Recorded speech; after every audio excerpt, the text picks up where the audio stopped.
The crisis of credit. Visualized. What is the credit crisis? It's a worldwide financial fiasco involving terms you've probably heard like subprime mortgages, collateralized debt obligations, frozen credit markets, and credit default swaps. Who's affected? Everyone. How did it happen? Here's how. The credit crisis brings two groups of people together, homeowners and investors. Homeowners represent their mortgages, and investors represent their money. These mortgages represent houses, and this money represents large institutions like pension funds, insurance companies, sovereign funds, mutual funds, etc. These groups are brought together through the financial system, a bunch of banks and brokers commonly known as Wall Street.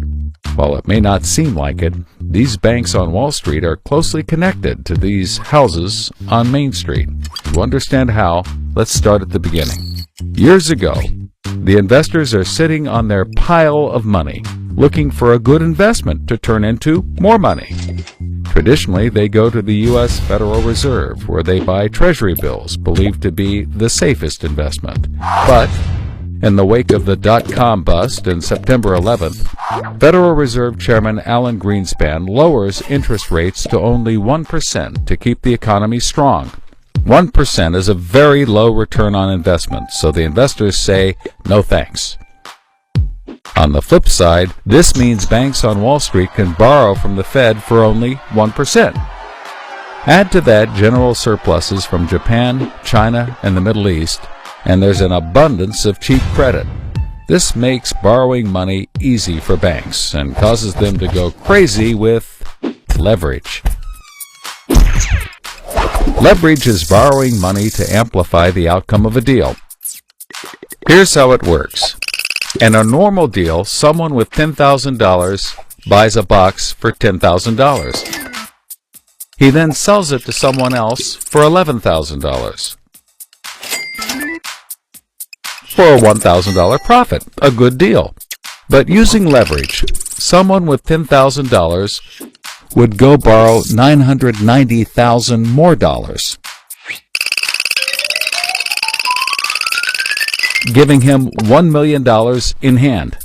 Then he goes and buys 100 boxes with his $1 million and sells them to someone else for $1,100,000. Then he pays back his $990,000 plus $10,000 in interest. And after his initial $10,000, he's left with a $90,000 profit versus the other guy's $1,000. Leverage turns good deals into great deals. This is a major way banks make their money.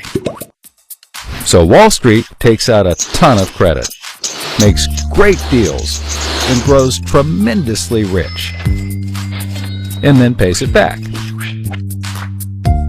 The investors see this and want a piece of the action, and this gives Wall Street an idea. They can connect the investors to the homeowners through mortgages. Here's how it works.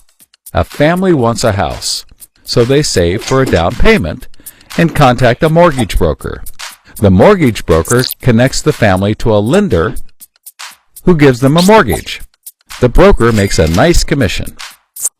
The family buys a house and becomes homeowners.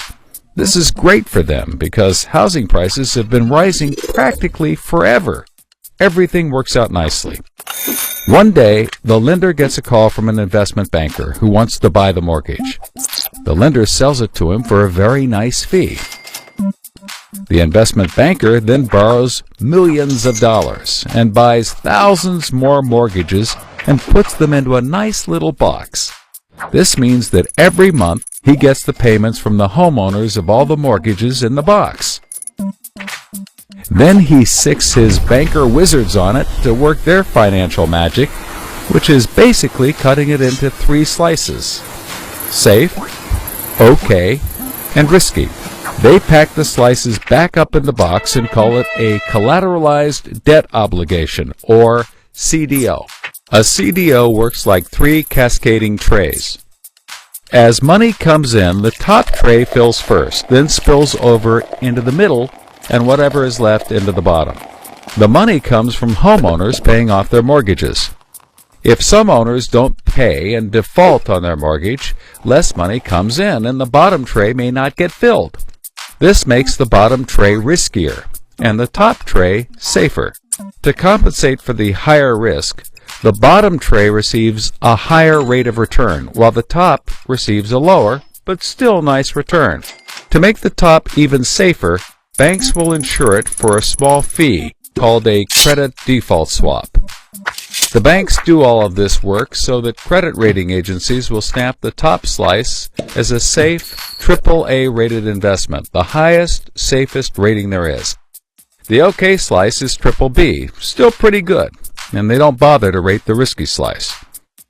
Because of the AAA rating, the investment banker can sell the safe slice to the investors who only want safe investments. He sells the OK slice to other bankers, and the risky slices to hedge funds and other risk takers. The investment banker makes millions. He then repays his loans. Finally, the investors have found a good investment for their money, much better than the 1% Treasury bills. They're so pleased they want more CDO slices. So the investment banker calls up the lender, wanting more mortgages. The lender calls up the broker for more homeowners, but the broker can't find anyone. Everyone that qualifies for a mortgage already has one, but they have an idea.